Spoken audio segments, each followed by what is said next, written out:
Deb aytaylik, 10 gektarlik joyga qancha ko'chat ketadi bo'laysizlar. Taxmin qilinglar-da. Ana shu taxmin qilgan ko'chatlarni har bittasidan sifatli hosil olish va kuchli nazorat qilish eng muhim masala hisoblanadi. Buning uchun sizlarga sifatli mahsulot, kuchli nazorat va professional yondashuv kerak bo'ladi.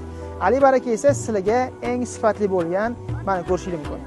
Premium darajadagi sifatli mahsulotlarni tavsiya berib qolamiz. Xabaringiz bo'lsa, kuni kecha Xitoydan katta ob'yomda tomchilab sug'orish lentalari va original bo'lgan China Drip aksiyalari yetib keldi.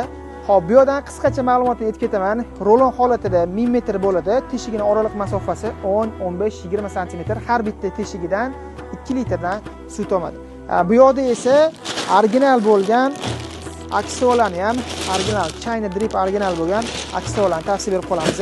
Xo'p, bularni narxlarini bilmoqchi bo'lsanglar, pastdagi raqamlarga telefon qilib, hamma ma'lumot, optim narxlarini bilib olsangiz bo'ladi. Va bu videoni issiqxona bilan shug'ullanadigan va yer maydoni bilan shug'ullanadigan tadbirkor dehqon akalarga tez jo'natib qo'yinglar.